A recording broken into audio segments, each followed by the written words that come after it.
32 साल से, 30 साल से, 20 साल से लोग कैद में हैं। हमसे तो यहाँ 1-1.5 साल की कैद बर्दाश्त नहीं होती, बल्कि 32 साल। और चैलेंज वही दरपेश है कि जो ताकत है उसको नुकेल कैसे डाली जाए, उसको लगाम कैसे डाली जाए। और दुनिया ने ये सारा जो कौम मुत्तहिदा बनी और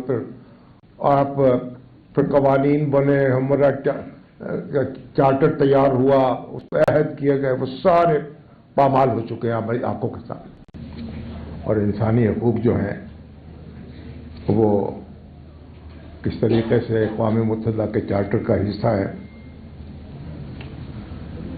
बुनियादी मामला यही है कि दूसरी जंग अजीम के बाद जो एक मैकेनिज्म बनाया गया था कॉन्फ्लिक्ट रेजोल्यूशन का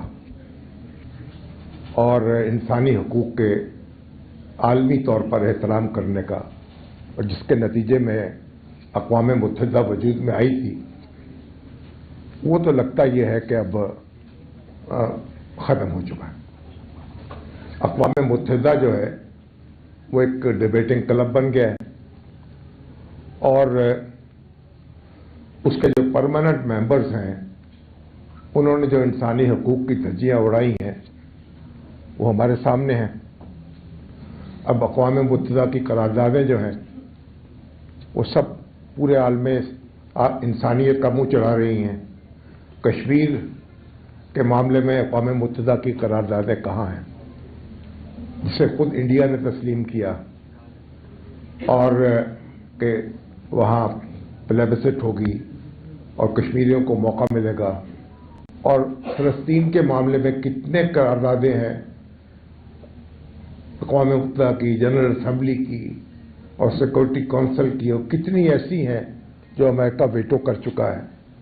और हमने देखा कि कितने लोग जो हैं 70-80 हज़ार लोग जो हैं मारे गए, बेघर हो गए, पूरा शहर गजा जता वो खंडर बन गया और पूरी दुनिया देखती रही, क्योंकि ताकत जो है उसका मुकाबला करने के लिए कोई मौजूद नहीं था। और दुनिया में इस वक्त कोई ऐसा मुल्क मौजूद नहीं है जो अमेरिका की ताकत को चैलेंज कर सके, उसके सामने खड़ा हो सके, उसे अमली तौर पर रोक सके। नतीजा यह है कि आपको एक बड़े डिप्लोमेटिक उसे एफर्ट करनी पड़ी और प्रेसिडेंट बुश को किसी न किसी तरीके से कायल करना पड़ा तो जंगबंदी मुमकिन हो सकी। और कश्मीर जो है उसमें आप देख लें कि इंडिया जो है का ये माहदा शिमला हुआ, अब बायलैटरल जो है नेगोशिएशन से मसला हल होगा, मुज़ाकरात होंगे। अब वो दो तरफा मुज़ाकरात भी नहीं हो रहे, अक़वाम मुत्तहिदा भी कुछ करने के काबिल नहीं है। और उन्होंने इंडिया ने, जैसे कि आमिर बिलाल सूफी साहब बता रहे थे कि वो जो एक उसकी रियासत की अलग हैसियत थी कश्मीर की, वो भी अपने तौर पर ख़त्म कर दी अक़वाम मुत्तहिदा की करारदादों के बिल्कुल बरक्स, उसको वायलेट करते हुए। और डॉक्टर गिलानी साहब ने जो बताया आपको, 32 साल से, 30 साल से, 20 साल से लोग कैद में हैं। हमसे तो यहाँ 1-1.5 साल की कैद बर्दाश्त नहीं होती, बल्कि 32 साल से। और चैलेंज वही दरपेश है कि जो ताकत है उसको नुकेल कैसे डाली जाए, उसको लगाम कैसे डाली जाए। और दुनिया ने ये सारा जो कौम मुत्तहिदा बनी और फिर कवानीन बने, हमारा चार्टर तैयार हुआ, उस पर अहद किए गए, वो सारे पामाल हो चुके हैं हमारी आंखों के सामने। आपने उससे पहले देखा जिस तरह इराक में जो कुछ हुआ, यूएनओ की रेजोल्यूशन की खिलाफवर्जी करते हुए। और अब मसला ये है कि ये जो इंसानी हकूक हैं ये इंसानों को लेकर कौन देगा, यही चैलेंज हमारे सामने दरपेश है। और जब तक हम अपने अंदर वो ताकत पैदा नहीं करेंगे, वो आलम इस्लाम के तौर पर ताकत पैदा हो जाए या कोई एक नया ब्लॉक इमर्ज कर जाए, اس وقت تک جو ہے یہ میرا خیال ہے کہ انسانی حقوق جو ہے وہ کہیں ان کی شنوائی نہیں ہو سکے گی اور نافذ نہیں ہو سکیں گے. اب کشمیر اور فلسطین یہ اتنے سالوں سے اقوام متحدہ کے ایجنڈے پہ ہیں. اور تو اور اب دیکھیں یوکرین میں لاکھوں افراد مارے جا چکے ہیں, لاکھوں. ابھی پریزیڈنٹ بش کہہ رہے تھے 1 مہینے میں 27,000 لوگ مارے گئے اس جنگ میں. اور لگتا یہ ہے کہ ہم اسی دور میں واپس چلے گئے ہیں جو ہلاکو کا دور تھا, چنگیز خان کا دور تھا, جب طاقتور جو تھے وہ حملے کرتے تھے اور لوگوں کو تحقیق کرتے تھے اور ان کو لوٹ کے لے جاتے تھے. تو دنیا جو ہے بڑا ایک چیلنج جو سامنے درپیش ہے. ہم پیچھے کی طرف چلے گئے ہیں. ہمارا جو سفر تھا قانون کی حاکمیت کا, قانون کی بالادستی کا, وہ تصور جو ہے وہ برے طریقے سے متاثر ہوا ہے. معاشرے میں بھی آپ دیکھ لیں کہ ہم بنیادی انسانی حقوق جو ہے ہم کس حد تک نافذ کر پا رہے ہیں اپنے ہاں.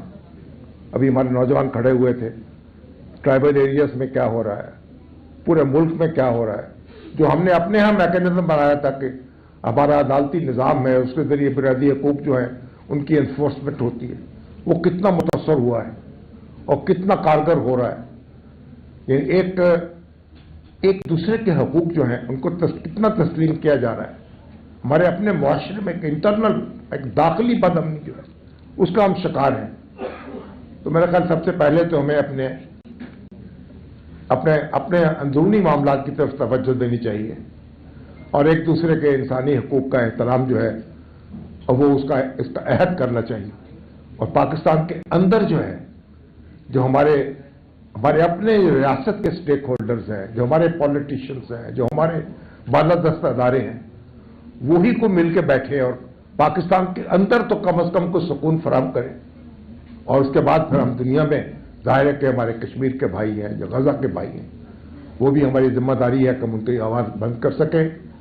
اور جیسے ڈاکٹر بشرا صاحبہ نے جھنجھوڑا تھا آپ کو, کبھی آپ یہاں آئے ہیں اور آپ اکٹھے ہمیں عہد کرنا چاہیے کہ ہم انسانی حقوق جو ہیں ان کے لیے آواز بلند کریں گے, ملک کے اندر بھی ملک کے باہر بھی, اور انشاءاللہ پاکستان کو اتنا طاقتور بنائیں گے کہ ہم جس طرح ہم نے اپنا دفاع کیا ہے اور ہندوستان کی جو کئی گنا بڑی طاقت ہے اس کو پاش کیا ہے, اور اسی طریقے سے ہم اپنا اندرونی اتحاد جو ہے اس کو مضبوط بناتے ہوئے اور اس قدر اپنی آواز جو ہے بلند کرنے میں کامیاب ہوں گے کہ دنیا اس طرف متوجہ ہو سکے اور جو انسانی حقوق جو ہیں وہ کشمیر سے لے کے غزہ تک وہاں کے رہنے والوں کو مل سکے اور ہمیں بھی کوئی سکون نصیب ہو سکے.